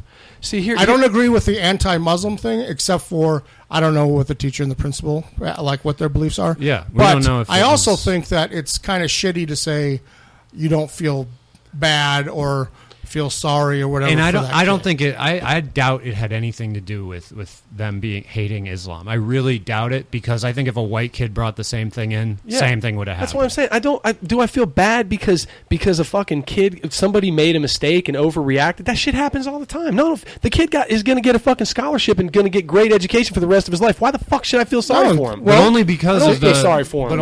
I'm not saying you have to feel sorry for him, but good things can come out of bad things. Good things can come out of bad situations. Yeah. I think it was a shitty situation. Sure, I think arresting a kid at that age and handcuffs, for any kid and handcuffs and all that, I think that's pretty shitty. Makes a lot you of feel shitty stuff's even more going on. different. Even if it's a kid that fucking graffitied a wall. Sure. Even if it's a kid that stole a fucking candy bar. Like Bryan, incidence of crime among Native Americans is far higher than it is for whites. So if a teacher then assumed that a Native American kid was, I just said I don't think it was because he was Muslim. But anyway, if a teacher assumed that some Native American and arrested him for something he didn't do because they looked at those statistics and they know that Native American kids are way more likely to commit crimes. You see, but in this instance, we're talking about a kid who had something that could have been construed as a bomb. I know. So is there any even circumstantial evidence against the Native American kid, or is it just because he's brown? Yeah, it's a hypothetical case. So, yeah, so it's not the same thing. But if it was a Native American kid that got for the same thing... Okay, say this. Let's make it look right. So there's a bunch of drunks on the Sioux Reservation. They do all those things, the super, super drunk shirts and all that. So this kid shows up with a fucking clear bottle with clear liquid in it, and they suspect it might be alcohol. Right. Do I feel bad for the kid? Nah, man. Check it out. If it's not alcohol, walk on. Bummer. I got accused of a lot of things I didn't do when I was a kid. Yeah. I answered the questions. I fucking moved on.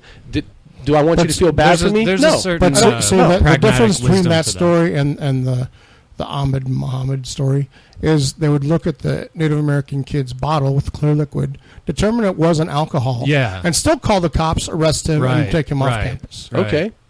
And I didn't make that policy. No, I understand. That's the same kind of shit that used to happen to me. What would you, if you heard about that story, how would you feel? Yeah. Well, it's probably fucked up that kid had to get arrested for that. And the reason fucked up that you got a paraphernalia charge. Yeah. It's fucked up that Nick Diaz gets his goddamn career ruined for smoking a joint. But look how different the reactions are to the cases. Because in that case, we would all be kind of equally outraged about it. But in the Muslim case, there's a different association, because with the Native Americans, you understand the causes behind the crime rates in that community, right. so that those statistics don't change the way you view individual Native Americans, but the statistics on radical Muslims do change the way you view innocent Muslims. Well, it made me feel not sorry for him, is what I said. It didn't change the way I fucking view him. He's still a kid. Was it a great idea to bring that to school without everybody knowing about it? I don't know, man, because I don't know the whole circumstances. But I'm not going to say that I fucking... science is school is where science belongs. I think you're oversimplifying what I said, too, and trying to feed like what you said my beliefs are. And I didn't say that. I said I don't feel sorry for... There's fucking precedence for Muslims blowing things the fuck up. Right. And there's Native Americans robbing liquor stores, too. Okay. So when you show up with something that looks like it could be a fucking bomb and you're a Muslim and somebody freaks out, I just don't, why is that so out of the realm of fucking understanding for people? Why don't you see where that could correlate? Why is it so, oh my God, how the fuck did this happen? Well, the guy had something that could have been construed as a bomb and somebody made a bad fucking decision. On the reasonable liberal side, it would just be saying, look, this is just another example of this national prejudice against this group. So that would be all they would say. There's look, this is an example, like a black kid getting beaten to death by the cops and unarmed. This is an example without fighting. Or Freddie Gray.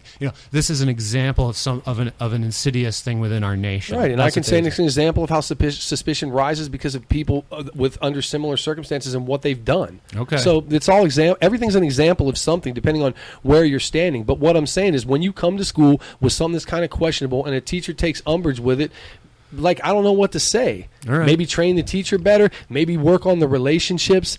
I don't know what to do. But I'm saying it's not. I understand how it could happen. How could it snowball out? Because of all the things that come into it, man. Right. That's a good. Yeah, and I agree. There's a pragmatic wisdom in the way you talk. And some of the guys on Bill Maher were talking about the kid, and it's just like, all right, he got arrested. He lost a few hours of school. It might have been kind of a mildly traumatic thing, but let's get over it. And I do kind of agree with that. It's not the end of the world, but it becomes a national discussion because the ideologies, because of the way it's presented by the media, one side or the other. It was just a fucking goofy thing that happened at school. This wasn't national news fucking 10 years ago. This made local news maybe. Yeah. This wasn't national news that a kid got in trouble at school. Because in the past also, policy wouldn't have been, they would have determined it wasn't a bomb and that would have been it. Yeah. And cops wouldn't have came and he wouldn't have been arrested and blah, blah, blah.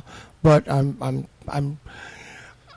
not 100% blaming liberals, but I'm saying you should look at what you really want to institute, what policy, and what the possible repercussions will be.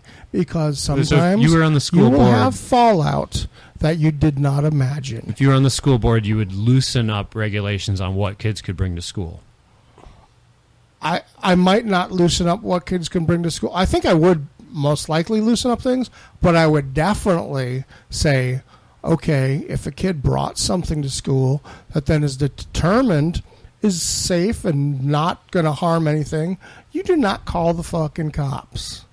You do not arrest the kid. Put him in handcuffs. I'm going to give you a little phrase that I think is, again, part of the problem with this stuff in school and these sweeping policies. Can't do this, can't do that, can't bring this, no skirts below there. Something we used to teach all the time in our management systems at work. Rules without relationships lead to rebellion. So maybe work on the relationships that we have with these kids at home, in our schools. Maybe that also would help the police thing. Why is there why are our schools so intent on teaching us math and writing and all this shit that for the most part we never use, but there's so little focus on life skills? There's no classes about conflict resolution, about tolerance, about all kinds of shit that would actually fucking benefit you in your life as an adult. Yeah, but when our kids are coming in 23rd in writing and 50th worldwide in math in terms of nations. Well, that's an education defunding and it's been deprioritized. I know, but you only have so many hours in the day to teach kids. A lot of parents, I agree with you that those classes should be taught, but I think a lot of parents, if you did teach those classes, would be saying, what the fuck are you wasting my kid's time cramming this crap down, this PC crap down his fucking throat? Teach him math and science and blah, blah, blah. Yeah, well, I can teach him that stuff if I want him to know it. I don't think you'll get a lot of that teaching math and science from the people who would oppose that, because they're the people who are opposing math and science right now. Well, they don't like science in general. But it doesn't work with their Bible. They'd want a Bible class is what they'd want. They'd want a Bible class. That's their math. Bill Maher made an excellent point at the end of his rant. I think I've talked about my opposition to the new atheist approach to Islam before, but and it's based on the socioeconomic argument. But he made a really good point about this kid, really, Ali Mohammed al-Nimir in Saudi Arabia, who was arrested for... Well, this is a fucking tragedy. Yeah. I feel sorry as shit for this kid. He was 17 years old, arrested for an anti-government rally. He was at an anti-government and possession of an illegal firearm. But they took him into custody. They arrested him, found him guilty, rejected his appeal. His appeal was conducted in secret, some secret Saudi, bullshit kangaroo nonsense of these countries. And they never conducted anything. They just said no. Yeah. Fucking specious. Yeah, we'll put that in front of the imam. We'll show the imam your appeal. See what he says. Yeah, nice slur there. Well, John. I think it was what I'm reading is it's largely political because his dad's some kind of sheik in that area, and he's a Shia. Yeah, the dad is in opposition to the Saudi royal family. So they're kind of like digging it in and breaking it off. Oh yeah. So the kid's this is in Saudi Arabia. Yeah, the kid's been sentenced to crucifixion, and followed by beheading. So I think he's like 20 now. I think he's 19. He's 19. So that's what's going to happen to him soon. And Bill Maher was like, "Hey, if you liberals, having used up all your hero, hashtagging Ahmed Mohammed, it's a clock. Yeah, maybe hashtag this. Hashtag this kid." And so I put it up on Facebook, and so I'm a great social justice warrior because I put something on Facebook. But it's a super sad story, though. It's really sad. So maybe I don't know. Maybe some kind of grassroots movement can it is sad, prevent this kid from being crucified. But it's also in Saudi Arabia. Right. It's not in the U.S. There's not a whole hell of a lot we can do. Saudi Arabia doesn't have a constitution like ours or a Bill of Rights. No. So because it's a theocracy. Those things don't work. Well, if it was in Iran, you would be even more correct that there's no point in. But this is Saudi Arabia, who's our great ally, and instead of kissing the feet of the king, President Obama could go over there or make a phone call and say, "Don't fucking crucify this kid, or there's going to be consequences." But it so often seems that the balance of power flows in the opposite direction. Yeah, but President Obama's a bad Muslim, so no one's going to listen to him anyways. Well, he's a Muslim. He doesn't even show up at church meetings. Yeah, he's a Muslim, so... But before we move on... So what are you saying, John, that we pander to the Saudis? That we do in practice? Hell yeah, we. I think I am saying that.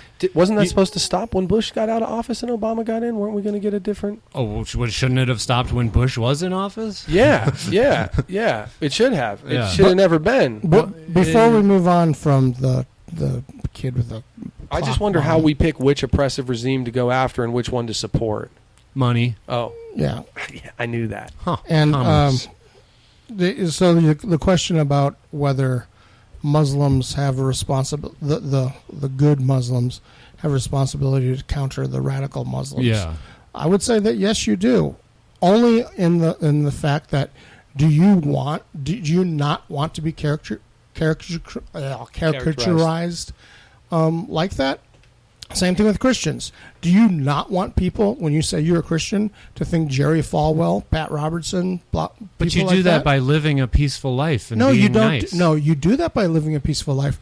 But guess what? Being a peaceful person and living that life doesn't get you in the media. So you need to stand up. My question you to need to you go protest things. is- You need to tell the media that you're a Christian and you're anti to those things. Same with Muslims. Okay. If you don't like these What about things, white people? anybody. Okay, so what are Anybody, you if you doing? don't like- What do you do to de-radicalize Klan members and other I'm people telling of you, your group? if you don't like being characterized as that, I'm fine with being characterized as that. Oh, I don't care. I don't care. You can think white people are the devil. Doesn't matter to me at all. okay. So if you don't want to be have prejudicial views about you, then you have to go out and oppose the radical elements. Well, I would say you have to. If you what if don't they're- like something that's happening to you, What if they're then branch? you need to change it. What if they're and the branch only of- way to change someone's idea of you because of other people's actions is for you to show them that you're not like that and you don't like that and you don't support it and blah blah blah. How do you determine that you're in the same group as the radicals? Maybe this family of Ahmed Mohammed isn't a Wahhabist radical that's involved in ISIS. Maybe they're part of a different sect of Islam. Well, that has now they've nothing to gotten a do with wake-up call, haven't they? And so maybe they should start, if they don't like it, although maybe they like it. I because disagree they got that a lot of it's stuff. anyone's responsibility to I did to be not an say, activist against. again, John, I did not You say. said if they don't like it. If they don't like it, that's disagree right. with that. If they don't like it. I I did not say it's disagree your with you on that. responsibility. It's not your responsibility. It's the fact that if you do not like prejudice coming on you, then you should probably try to change it. Alrighty then.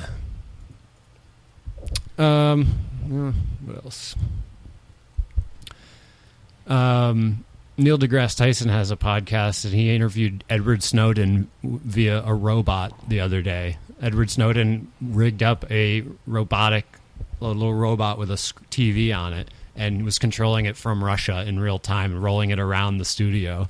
So awesome. And they got into the topic of alien life and communications from alien civilization. So this has been a big thing. There's a big radio, big antenna set up somewhere where these people.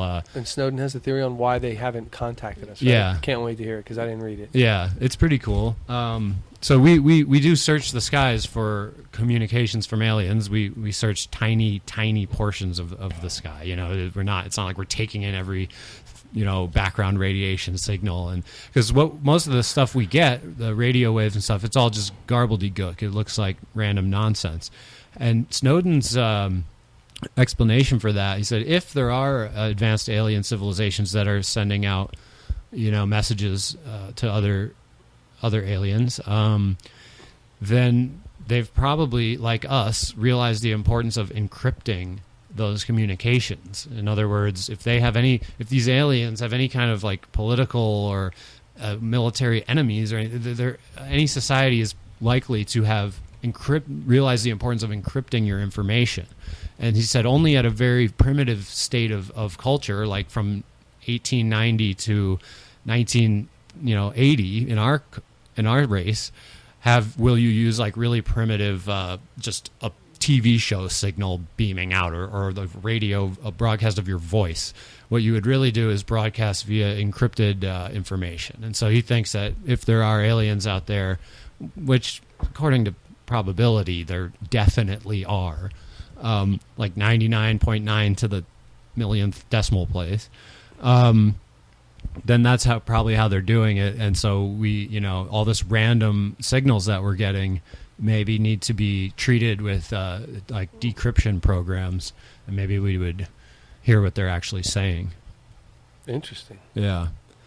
And then before we finish, I just think they don't contact us because it's like if you and I walked up to a party and then we looked through the window for a while and we heard the music that they were playing and the stuff they were talking about and like what they were doing, and we said, fuck this, man. I'm moving on. Well, also just the distances involved are so vast that like Paula reminded me the other day, if you had some really big telescope, and you could see Earth from one of those planets, you would, depending on where you were, you would see like dinosaurs walking around, or you would see, bacteria growing, and that would be Earth, or you just see a fiery ball in our very early existence because how long light it took the image to travel that far. Light takes that long to get places, so it's there's that too. But if they're here physically in their ships seeing us, then it they wouldn't know be that. Then it's real and time. it'd be more like Brian's party situation. Yeah, for but sure. then again, I'd say,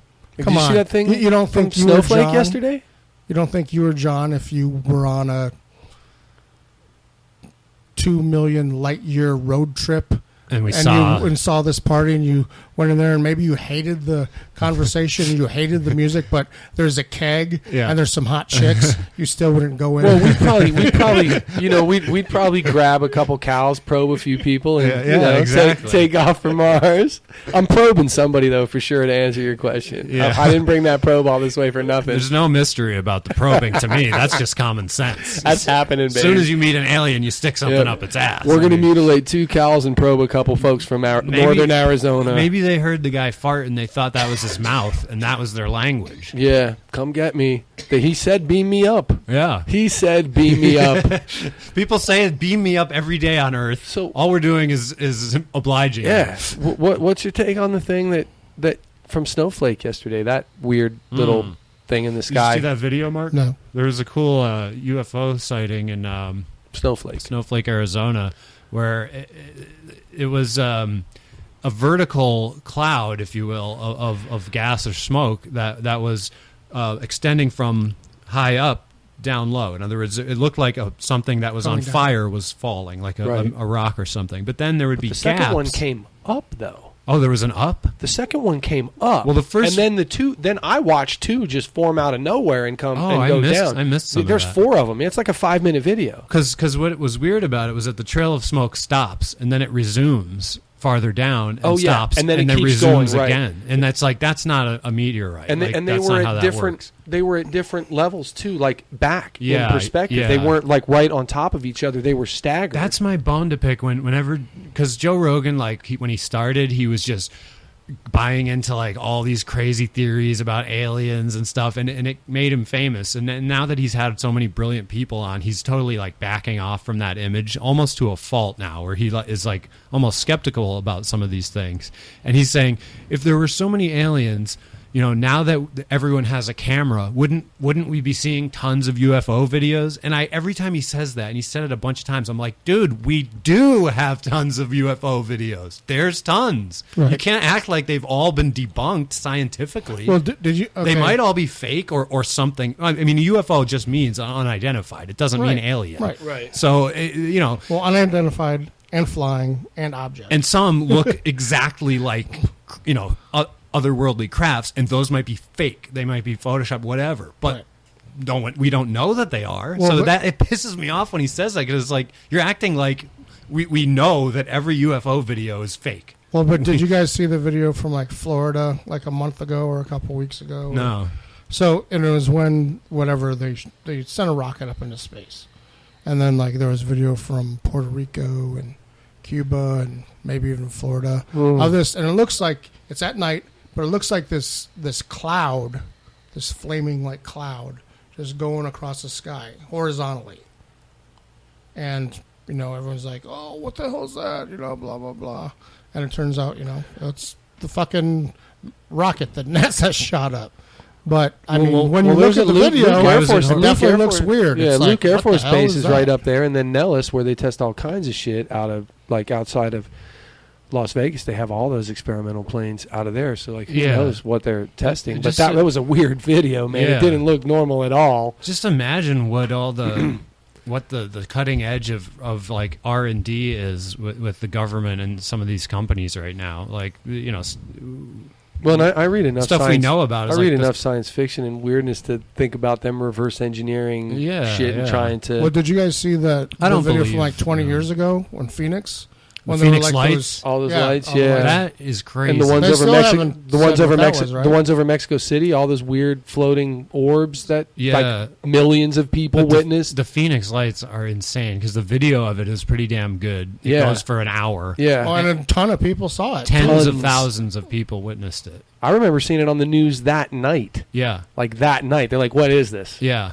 When And I don't think the Air Force 97 ever or- came out with any explanation either. Oh, Nobody yeah, said anything. they did eventually. They said it they? was flares Flares? that were moving horizontally. Not Solar what flares? I saw. No, military flares that float down on parachutes. That's not what that was. Because in the video the people are taping it from 50 miles away, and then it comes towards them and flies over the people who are The filming. thing in it. Phoenix. Phoenix Lights, Yeah. yeah.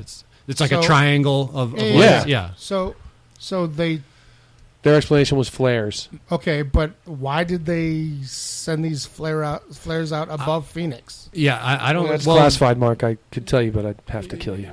it's just something they do. Yeah. They test flares. I don't know. They Yeah. tell lies about what that was because those weren't flares. I don't even think they came out and said, like, on this night there was a scheduled release of they never even gave you that. Like, we had this thing set up so we know what it is. They just said some Air Force guys, that's what it is, Yeah.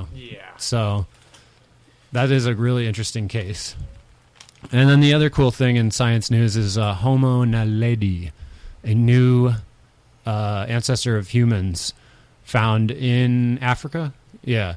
South Africa, I think. So one of the 3 scientists, different burial chambers or something. yeah, one of the scientists reporting this or whatever said, "quote: the floor is practically made of bones of these individuals." So there's like hundreds of individuals in this Wow. Thing, and Hundreds, John. and they this is the description of it. Quote: an exceptionally tall hominid, the bipedal H. naledi, stood at around 5 feet tall and was distinctively slender with powerful, well-muscled joints. Its skinny human proportions and long legs likely relate to the fact that it didn't have to support much body weight, weighing in at around 100 pounds. So little That's five. about right, 5 feet Yeah, tall, if you yeah, think. yeah. Little wispy little folks running guys, around. Yeah. And tall though this species may have been, Wait a minute. but yeah, go They're ahead. tall or they're 5 feet? 5 feet. Well, that was Extremely tall tall at that point. for For any the time. ancient. Yeah. Because even I went to this Rothenburg in Germany, a medieval city. It's still, like, part of it is still medieval. Not all of it, but Yeah. they have it walled. And you go into the old houses that are still from then, and man, like you, dude, wouldn't be able to stand upright in any of them. In England, in America, on the East Coast, you go to the old like pilgrim houses that are still standing, Yeah. and that I was doorway is I was like like 5'6", 5'7", then having to drop my head to yeah, get through yeah. some That of those doors. those doorways are at like 5 feet 8 inches. Yeah, 5 foot. I was 9. uncomfortable walking through them. I'm like, oh man, I'm getting knocked on something in It's here. just diet, man. Protein. They didn't get nutrition, and they were stunted because of it. So that's why it's not evolution that Maybe it was- that we've gone up by like 9 inches It's in 100 nutrition, years. yeah. Yeah, it's nutrition. Maybe it's from alien probes. That's my explanation for you. I don't know. I guess they had really small heads too, so that their brains were the size of the smallest Australopith, a group of extinct early hominins. But in their defense, they had really thick Size skulls. of a walnut. With the female's brain only being slightly larger than a chimpanzee's at around 27 cubic inches. Sorry, I laughed about that. There was You only don't look sorry. Just for the record, he doesn't look sorry at all. there was but there it says there was a very small discrepancy between males and females in terms of brain size and the whole body. In fact, and this was really I don't know if they meant to say this because this is extreme. In fact, all of the individuals were remarkably similar, more so than if you were looking at sets of identical human twins. More Dun, dun, similar dun. than identical twins. So they all looked exactly the same. I don't know. I don't think so. I mean, their Well, I skeletons. don't know. Consequently, Like, it is could believed you that like- individuals were closely related, perhaps a multi-generational family. Yeah, I was gonna say because could you when like one tribe of chimpanzees like.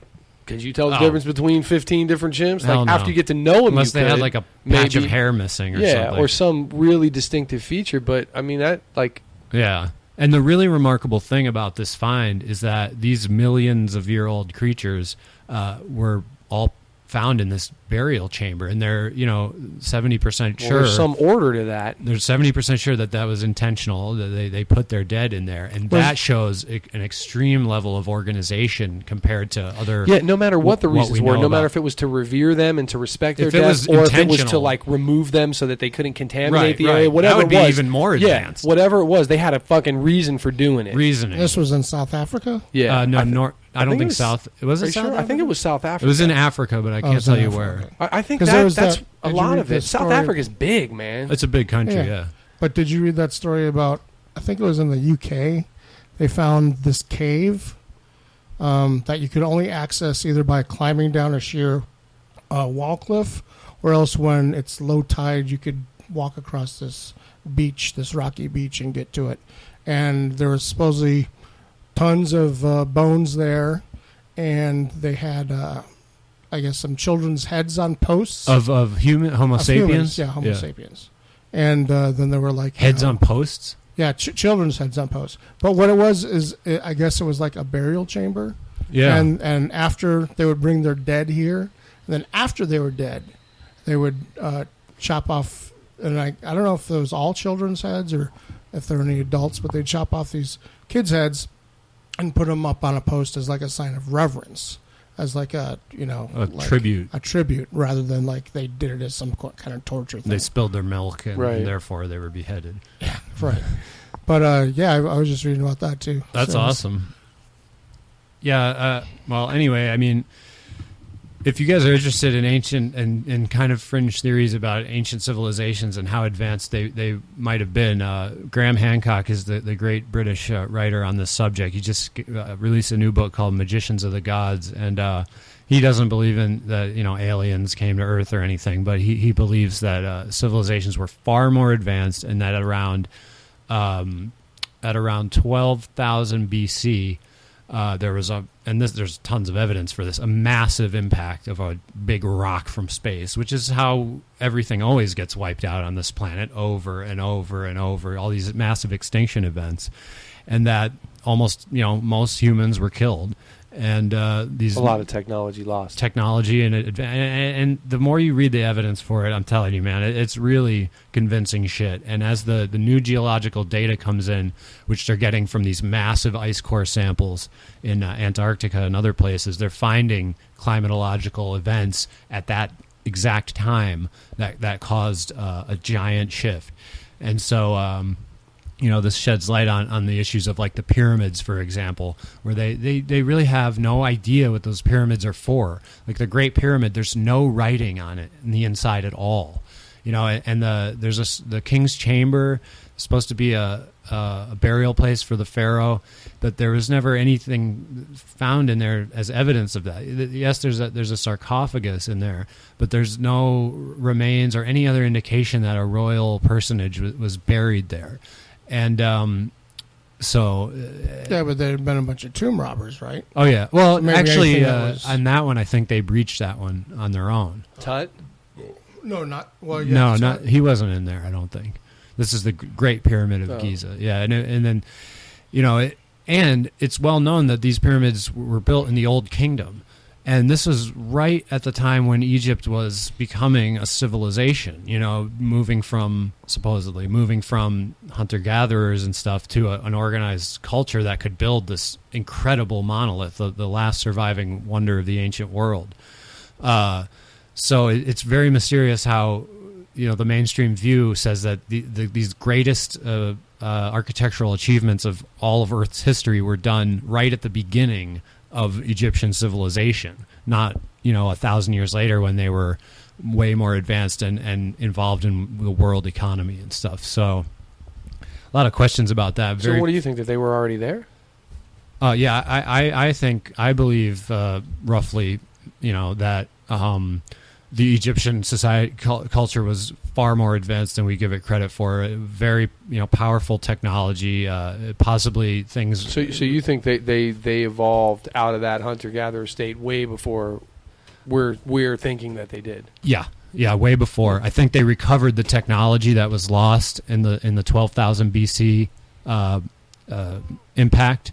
They recovered that slowly, and might have housed most of it in the incredible Library of Alexandria, which of course was burned to the ground in ancient times by some assholes. It just lost all of that knowledge of Egypt. So we really have very little. That's where the knowledge of that's where the lost tribes. That's where they got lost in that fire. What do you lost mean? Tribes of Judah, like the. Oh well, because my friend Andy talks about there's not really any record of them ever being there in Egypt. That's like a written record, and he said the Egyptians were meticulous record keepers. So why isn't there a written record of the Jews in Egypt? Slave revolt that's talked about in Exodus. Yeah, why isn't there a record of it? I've written several long research papers on that, and my opinion is that it's all made up because the Old Testament, the earliest ones we have are. The earliest copies that we have are from 1,000 years after the events Jews in Egypt portrayed. is a fairy tale. There's zero evidence for any culture called the Hebrews ever interacting with. But now Egypt. there is evidence for 12 tribes that initially populated that area, right? Israel, the kingdom of Judah.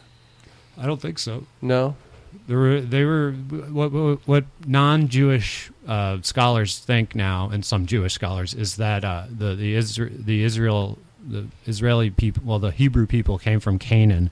They were just Canaanites.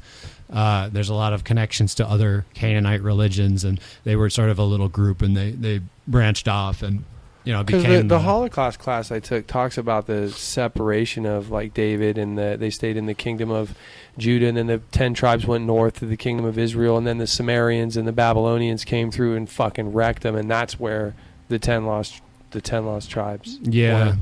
I don't know. I don't think there's a lot of evidence for the 12 tribe thing, or really much of any of what's talked about. There's a lot of anachronisms in the Old Testament. So they'll talk about donkeys, for example, which were not domesticated in that area at the time that the Bible was talking about. So the Bible's talking about like 2,000 or 3,000 BC at that, but it was actually written in 1,000 BC when there were camels, actually, not donkeys, when there were camels domesticated.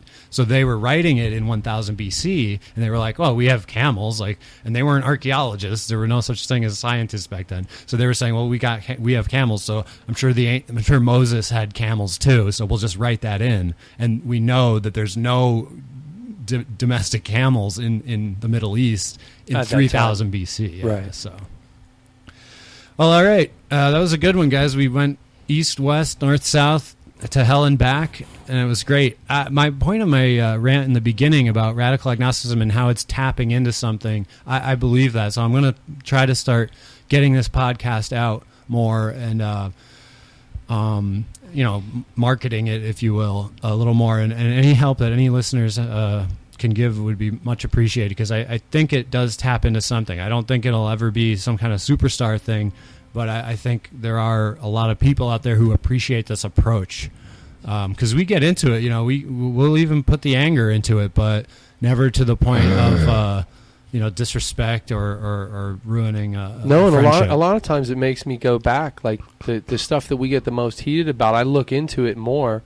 That's the things that we've been most heated about are the things that I think come the furthest on, like the way I think about them or the way I see them, especially in a less narrow perspective. Yeah. I mean, because even the gun control thing, I get where you're coming from, but that's not where the other guys on your side are coming from for the most part. Just like you get where I'm coming from, but the dudes on my side, they make me look bad. I'm their Ahmed Mohammed, bro. Right.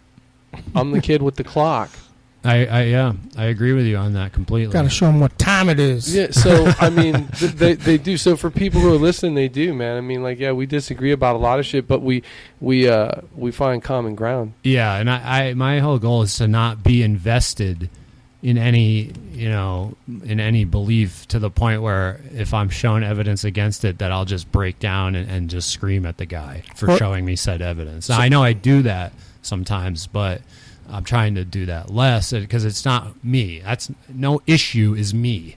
Well, yeah, because I wanted to tell you yesterday to fuck off about Australia. I wanted to be like, fuck off about Australia, dude. Big deal. It worked in Australia. But then I'm like, yeah, but it did. work in Australia. So why did it work? Look into that. Yeah. Yeah, like why did it work? Because I can't just sit here and say, well, give me some facts, and then you give me facts, and I'm like, well, fuck you. Right. And that's what emotionally, that's what I wanted to do right away, was like, well, fuck you. It's one country. But then I'm like, no, but it's a legit fact. Right. So same with the Britain thing. yeah, so why did it work? And why did it not work there? Like, why is it not working in Britain, but it is working in Australia? Because why? the Britain thing, I didn't like that because it shows that, like, flooding the street with cops is the was answer. a good thing, and I don't like that idea. But no, I knew you wouldn't like that idea. And, you know, crimes... I don't like that idea. Well, here's another thing, though. How do we all three of us feel about mass incarceration? Ugh. We don't like it, right? No. Well, I don't know. a lot of... Well, it depends on well, what if I don't like it, then Mark will be a huge fan. But no, if it's my enemies, I'm all for it. yeah, lock them all up. my point is that you know, that correlates with mass the reduction in crime over the last 30 years, which has been steady in America, you could correlate that with mass incarceration, and I don't like that. Well, also, speaking of mass incarceration and reducing crime and blah, blah, blah. So Baltimore, you know, they're talking about how since the riots in Baltimore that crime has gone up. Homicides and whatnot has gone up. It's all over Fox News. Right. Well, if you check into it, big factor of why that isn't because crime has actually gone up. The cops used to juke the stats and say there wasn't as much crime and now to make the politicians look now better, there's attention make on them look like they're doing their jobs better, make everything, you know, but that work don't a little work bit better. For the now agenda the cops now. are like, fuck you, we don't give a shit. We're going to, well, you know. plus the FBI's in town looking at all their FBI's in town, paperwork. and, yeah, so now that's why the statistics have gone up. And then just one other thing I want to mention, just to blow your minds. So Kim Davis, right, that we all know about and are frizzy-headed, love her. whatever. Love her. I just want to know how Cuddle many bug. of you out there realize she's a Democrat. I knew that was coming. Because, Mark, what you're registered as doesn't really mean anything. No, it doesn't. And let me say this. But Bryan has to go. my argument isn't about you. It isn't about Bryan.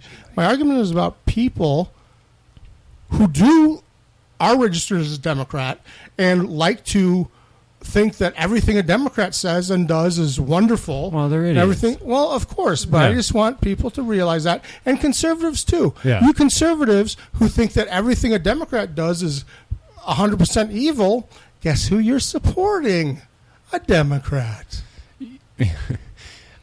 Yeah, but she's a conservative person. Doesn't matter. Yeah, She's all still. right. Do you understand how people get all shook up about an R and a D after a name, Yeah. or even what someone Well, declares so do you. themselves as? No, I don't. I don't I'll give tell a you fuck. how you get shook up about How? that in a second. Okay. First of all, you guys saw the very entertaining picture of Jeb Bush and these four young people supporting him, and took a picture, or not supporting him, they took a picture with him, and they're all wearing shirts that say Republicans for Bernie Sanders 2016. I loved that. Yeah, I guess he didn't read the shirt. So. Sure didn't. But here's why you get all, what you just said is people who get all caught up about an R or a D after a name. As far as I know, the only reason you're not supporting Bernie Sanders is because there's a D associated with his name, because he's running in that party to get on the ballot. Because I don't like either party.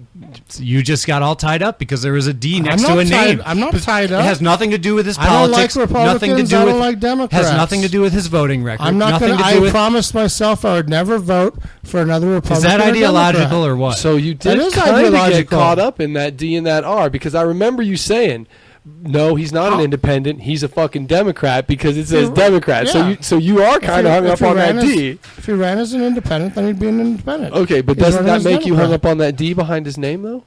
Well, But you makes just me said hung at up least a on, little. But makes Mark- me hung up on what I promised But Mark, myself. Kim Davis- I was never going to vote for either of the two major parties anymore. No, I'm So not going to. I'm not going to. to fault you for that. I'm sorry. I'm just He's playing running devil. under the. If I'm he just playing doesn't devil's get the advocate. if he does not get the candidacy and he runs as an independent, I might vote for him. But That's that insane. still disproves Same what guy. You, that still disproves what you said, Yes. though. So you are actually hung up on that. Yeah, because it's the same guy. Because it changes you the way just you won't think vote about for it. him Right. if he's on the ballot because of the D. No, I will grant you I'm hung up on if someone's a Republican Okay. or a Democrat. All right. That's yes, it. Show's over.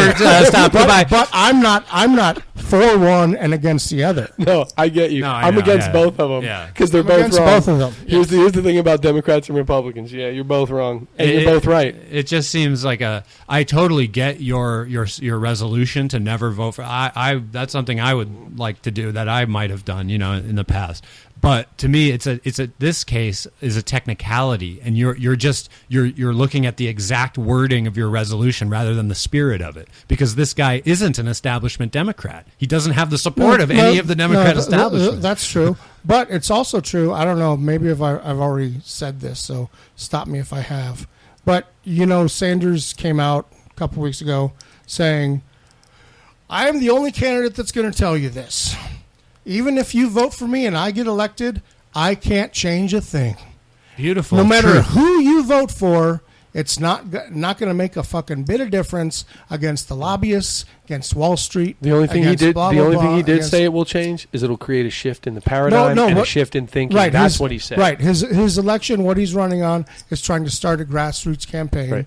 Political campaign, to get this stuff talked about. And so I say, you know what? More important than you voting for Bernie Sanders or voting for anybody else is for you to talk about these issues. Fucking talk about them with your neighbors. Fucking talk about them with everybody. Come out and start actually thinking about things in other terms than just, oh, he's a Republican or a conservative, or oh, he's a Democrat or a liberal or blah, blah, Actually fucking do what we think we're doing. Talking about stuff and thinking about stuff. And that's more important than whoever the fuck you vote for. Absolutely. So, good point. And we'll end it on that, guys. Thank you very much. That was 28. We'll see you next time. Badass.